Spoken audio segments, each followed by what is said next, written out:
Hi friends, welcome to my channel.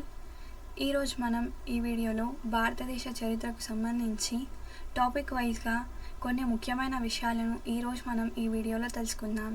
ఈ video మీకు ఉపయోగపడినట్లయితే తప్పకుండా ఒక లైక్ అండ్ సబ్స్క్రైబ్ చేసుకోవడం మాత్రం మర్చిపోద్దు ఫ్రెండ్స్. చరిత్ర పితామహుడు హెరిడోటస్. శాసనాల ద్వారా అధ్యయనంను ఎపిగ్రఫీ అంటారు. నాణాల ద్వారా అధ్యయనంను న్యూమస్మాటిక్స్ అంటారు.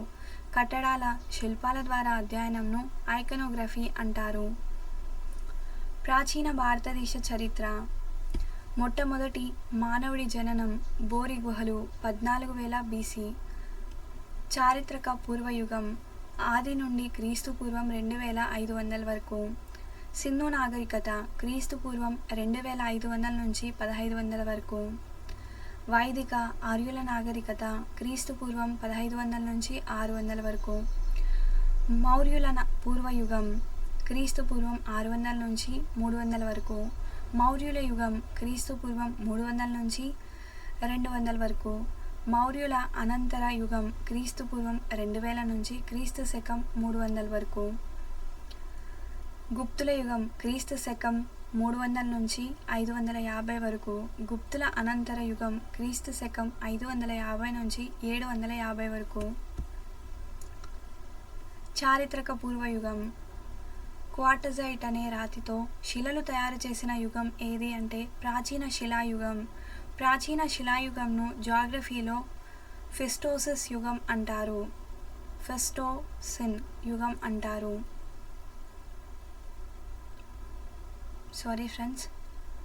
ప్రాచీన శిలాయుగంను జాగ్రఫీలో ప్లెస్టోసిన్ యుగం అంటారు. పశుపోషణ, కుండల తయారీ, ఇళ్ల నిర్మాణం, సూక్ష్మశిలలు, భీంబెట్కా గుహలు మధ్య శిలాయుగానికి చెందినవి. నవీన శిలాయుగం క్రీస్తు పూర్వం 700 నుంచి 1000 వరకు. ప్రపంచంలోనే మొట్టమొదట పత్తిని పండించింది మొహద్గర్, ఇండియా. గంగా మైదానంలో వ్యవసాయం క్రీస్తు పూర్వం 5000. కొల్దివా, ఉత్తరప్రదేశ్లో వ్యవసాయం చేశారు.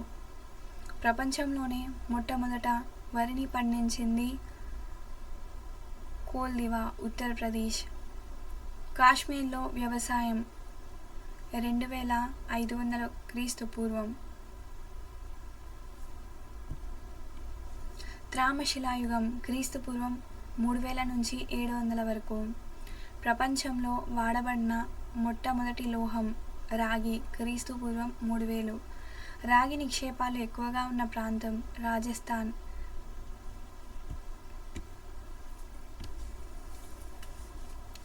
సింధు నాగరికత. ప్రపంచంలోనే తొలి నాగరికత సింధు నాగరికత. రేడియో కార్బన్ డేటింగ్ కనుగొన్నది లిబ్బీ, అమెరికా. సమకాలీన నాగరికత కంటెంపరరీ. ఈజిప్ట్ నాగరికత నైలు నది. చైనా నాగరికత హోయాంగ్ హో నది. లిపిని చదవటానికి ఉపయోగింపబడేది పాలియోగ్రఫీ. సింధు నాగరికత ప్రజల లిపి, చిత్రలిపి, దీన్నే బొమ్మల లిపి అని కూడా అంటారు. సింధు నాగరికత ముఖ్య నగరాలు. హరప్ప, ఇక్కడ తవ్వకాలు జరిపింది దయారాం సహాని. నది రావి. రాష్ట్రం పంజాబ్. ప్రాధాన్యత 6 ధాన్యాగారాలు, కాంస్యపు స్కేలు, హెడ్స్, శ్మశానవాటిక, శవపేటిక. మొహెంజోదారో, దీన్నే మృతుల దిబ్బ అని కూడా అంటారు. 1922. ఇక్కడ తవ్వకాలు జరిపింది ఆర్డి బెనర్జీ. నది సింధు నది. రాష్ట్రం సింధు, పాక్. ప్రాధాన్యత మహాధాన్య నగరం, మహాస్నానవాటిక, కాంస్యపు నాట్యగత్త విగ్రహం ఇక్కడ లభించాయి. 3. చన్హుదారో 1931. త్రవ్వకాలు జరిపింది ఆర్జీ మజుందార్. నది సింధు నది. రాష్ట్రం సింధు, పాకిస్తాన్. ప్రాధాన్యం సిరాకుండ, పిల్లికి సంబంధించిన ఆధారాలు ఇక్కడ లభించాయి. లోతాల్ 1955. తవ్వకం. ఇక్కడ లోతాల్లో తవ్వకాలు జరిపింది ఎస్ఆర్ రావు. నది బొగావో.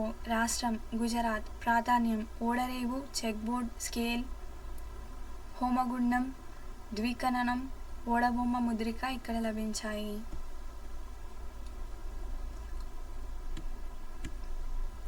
కాళీబంగన్ 1961 ఇక్కడ తవ్వకాలు జరిపింది బివి లాల్. నది గగ్గర్ సరస్వతి. రాష్ట్రం రాజస్థాన్. ప్రాధాన్యం 7 హోమగుండాలు. సర్పలేఖనం ఇక్కడ లభించాయి. సర్పలేఖనం అంటే ఎడమ నుంచి కుడికి, కుడి నుంచి ఎడమకు రాసే విధానాన్ని సర్పలేఖనం అంటారు.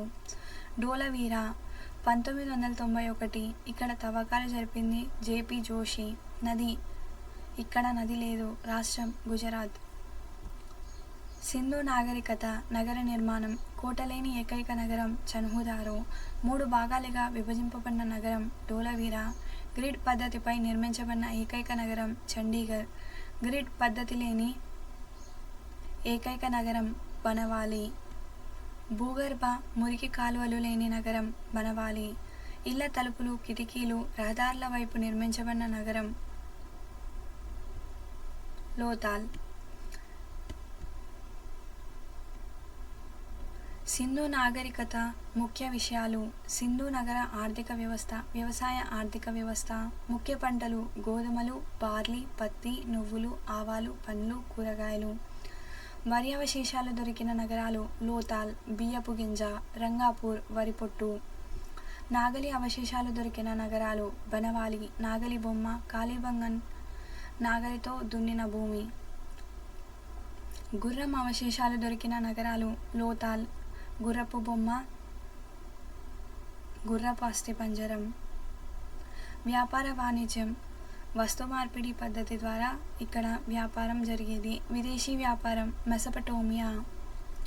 ఎగుమతులు పత్తి, చేనేత వస్త్రాలు, ఆహార ధాన్యాలు, ఆభరణాలు, ఏనుగు దంతాలతో చేసిన వస్తువులు. దిగుమతులు లోహాలు, జెమ్ స్టోన్స్.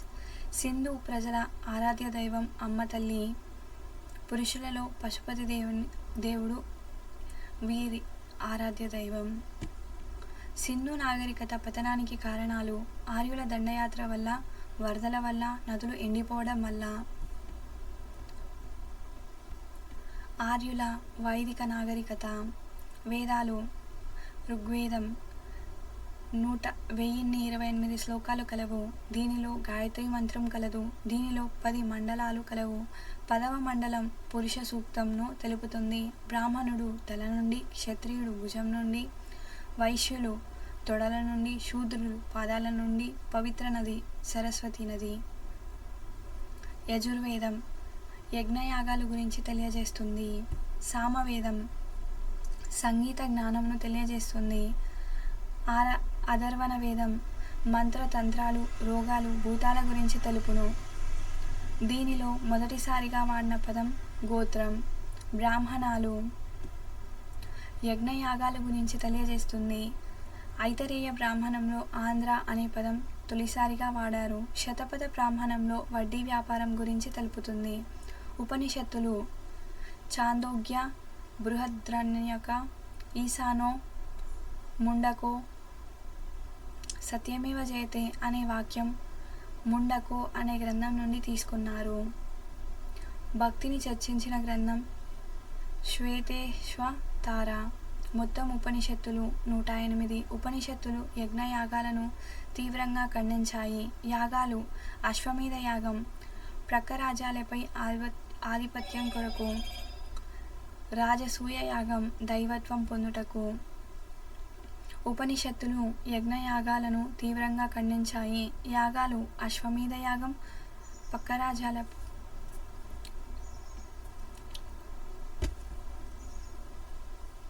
రాజసూయ యాగం దైవత్వం పొందుటకు.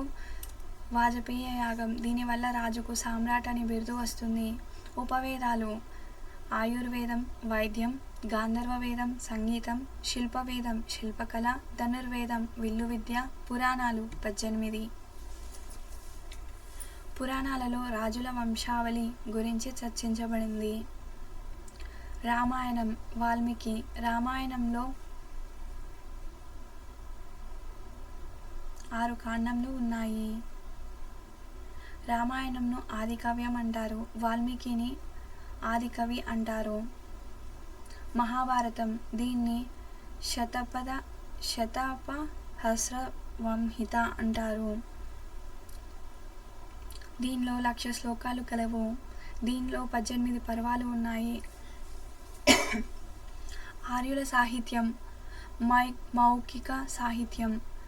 భగవద్గీత పర్షియన్ భాషలో దారా షుకో, భగవద్గీత ఆంగ్లంలో చార్లెస్ విల్కిన్ ఈయన్ను అనువదించారు. సప్త సింధు ప్రాంతం సరస్వతి, సింధు నది ఉపనదులు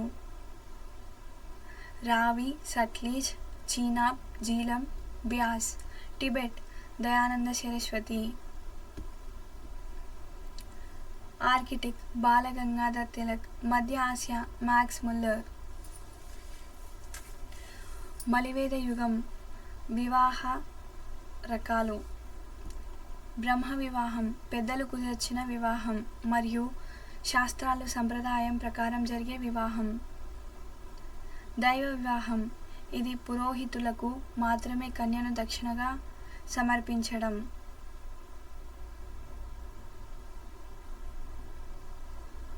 Thanks for watching. Please subscribe my channel for more videos. Wait for part